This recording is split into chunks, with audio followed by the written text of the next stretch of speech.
You're a strong man who can protect his family.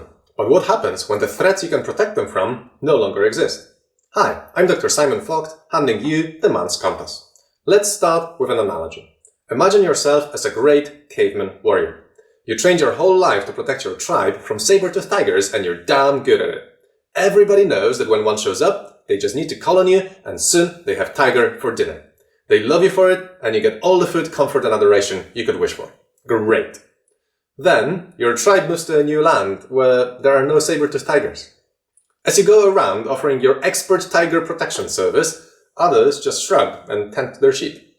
When you offer them tiger for dinner, they look at you quizzically and say they're quite happy with lamb instead. They might still need a protector, just one who protects them from dangers which actually exist. It's not just wild beasts men want to protect others from, of course. They're enemy tribes, Viking raiders, foreign invasions, natural disasters, street violence. Need to justify all of those sexy muscles, right? But the world has become a whole lot safer in recent centuries. There is nothing that shows this better than this graph. Naturally, a large part of the improvement in life expectancy is thanks to medicine and a reduction in child mortality. But it's also because life just isn't quite so violent anymore. When did you last hear about a duel? Or mafia disappearing people left, right and center? Or even a bar brawl? Don't take my word for it, here's a graph that shows it. The chance you get killed has dropped literally 70-fold in some places. It's not just the problem it used to be. And I know that focusing on deaths isn't the perfect measure of what dangers people face and what protections they need, but it's a pretty good litmus test. That's amazing news. We have done a great job developing mechanisms that protect us. We have an effective police force which is better than any average person. Our economy and education and social support give people better opportunities and remove the need for violence. It's hard to quantify this exactly, but if you need more graphs, look at how much less deadly violence there is in societies which are organized in states. Just look at it! The average chance you'll die a violent death is 0.00033% per year. That is literally thousands of times less than most research in non-state societies. And this for the entire world, including countries at war. How much better must it be in the peaceful global north? Those graphs is what success looks like. It's the success of our ancestors who worked hard to create a safe world we live in. A world in which most of us do not face death and violence on a daily basis and thus don't need an average person to protect us from them. But what does actually kill people these days? What are the things we really need protection from? Why, here are some stats for you. It seems that if you really want to do some hardcore protecting, you should train to be a doctor or a nurse. And sure, the top killers are really just deaths of old age, but not all of them, and you're still 4 times more likely to die following a road accident than by homicide. Meanwhile, if you're hoping to protect people from terrorism and natural disasters, I have bad news. Hardly any people die in those. You're wasting your time. Now, remember that this is data for the whole world. The global north data is even more obvious. Look, in Europe, the homicide bar is 1/10 of the size and the numbers for natural disasters and terrorism are so tiny they don't even have a bar. 0.0007% of people die in those. Have a look up here though. If you want something to protect people from, then doing suicide prevention would be a good shout. In Europe, nearly 3.5 times as many people die from suicide as from homicide. The great majority of those deaths have a mental health background. Nearly 5% of Europeans suffer from anxiety disorders and 3.5% are depressed. That's millions of people who could actually do with some protection. They need someone to talk to them through the hard times and protect them from themselves. They also need someone to protect them from whatever crap life has thrown at them to cause their problems. Now, if you want to be chivalrous and protect women specifically, you can certainly do that. As long as you stay mindful of the fact that this protecting business isn't gendered. As in, women can also protect and men also need protection. With this in mind, let's get some more stats out. Most women who are victims of deadly violence die at the hand of their partner or ex-partner. Thus, if you want to do some high-quality, effective protecting of women, you should mainly keep an eye out for any signs of abuse and tension within relationships and families. Does any guy you know mistreat his girlfriend? Can't get over a breakup and keeps talking about punishing his ex? Does a woman you know sound scared? To protect these women, check in with them and listen when they say they don't feel safe. Actively discourage their partners from doing anything stupid. It is also vital to actively listen to men and help them, because violence doesn't come from nowhere. Guys who could harm their partners are likely struggling with something. They feel ignored, frustrated, angry. Maybe it's them who are abused by their partners and need to get out. In fact, I would say that the best way for modern men to protect women is to be good friends with other men. To listen to them when they are hurting and help them resolve problems before they get so bad it ends in violence. To help them when they need help, but give them some tough love when they are wrong and unreasonable. And the same would count as the best way to protect men or people of any gender, too. After all, most violence against them is perpetrated by men who likely also have some unresolved issues, which could be de-escalated. But of course, death isn't the only bad thing that happens. Sexual violence is a top concern, and women experience it far more often than men. Just look at this graph. If you're in the UK, 1 in 20 women has been subject to sexual violence within the last year. Compare that to 7 in a million chance to die in a natural disaster. And that's violence, not just any misconduct. That's a lot of protecting that needs doing. First, you can do the obvious. Stop any sexual assault the moment you see it. But let's be real, you won't. 99% of the time it will happen behind closed doors and you will be elsewhere. Thus, the best way you can protect is by preventing and preparing. You can prevent any guys who seem likely culprits from doing anything stupid. Call out any signs of sexual misconduct that fall short of violence, but could lead to it. Prevent and punish groping and catcalling. Stop jokes and trash talk which present sexual assault as normal or even glorify it. Teach boys better. Create a culture in which sexual assault is so shameful and shunned that nobody would even think about doing it. But realistically, you also need to prepare women for when, despite the best prevention, they are still in danger. Teach them to defend themselves. Teach young girls that it's okay to say no and expect respect.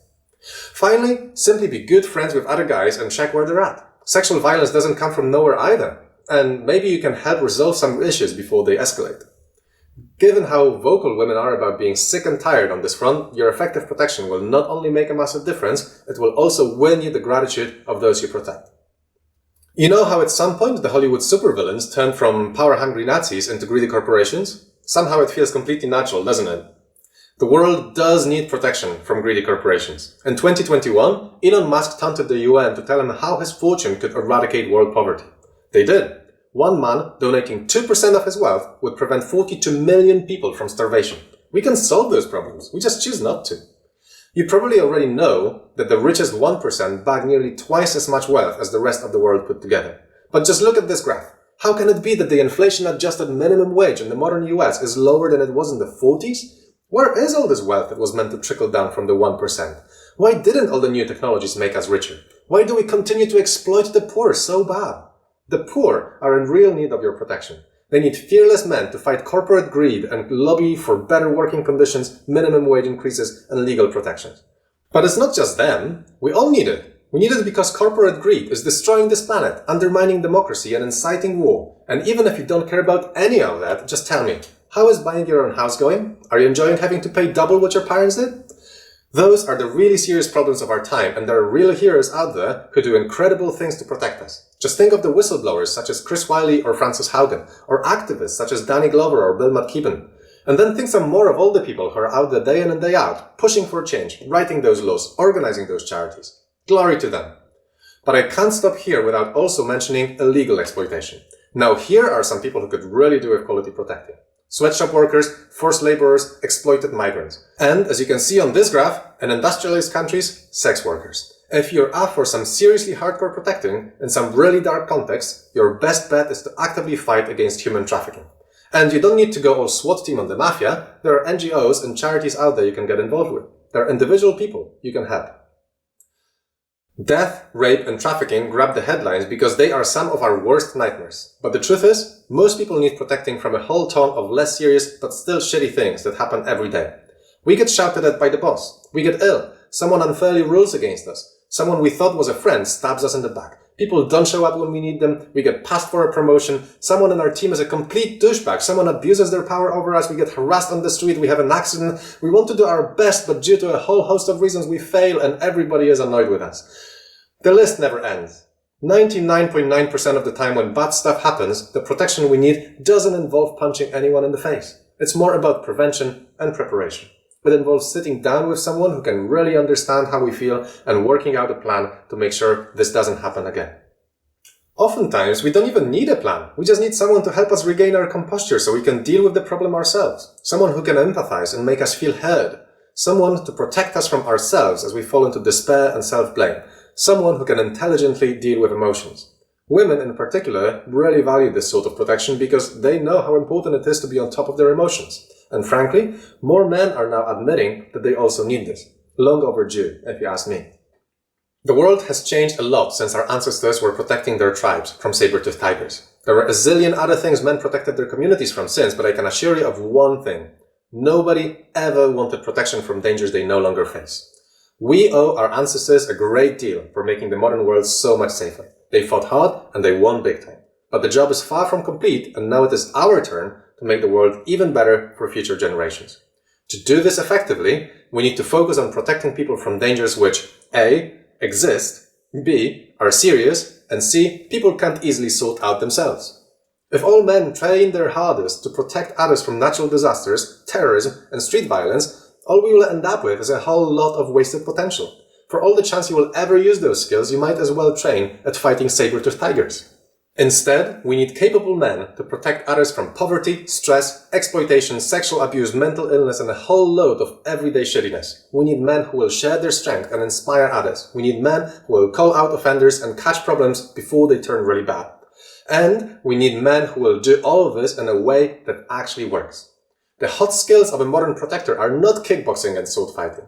Those are suited to protect us from some 0.0000001% of actual dangers we're facing. They're effectively useless. If that's what you want to do, go for it. Just don't pretend it makes you a great protector. It's a sport, a game, a show-off. But when it comes to protecting in ways that matter, it's nearly useless.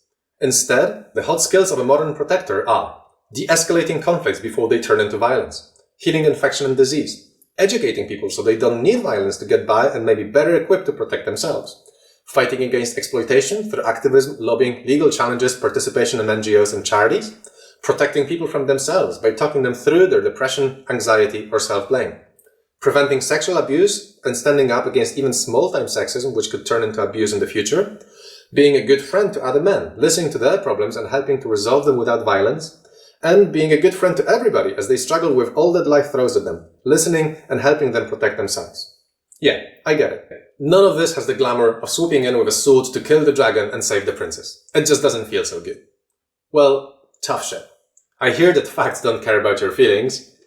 And the fact is that there are some ways of protecting that work and some that don't. Some things we need protecting from, some we don't.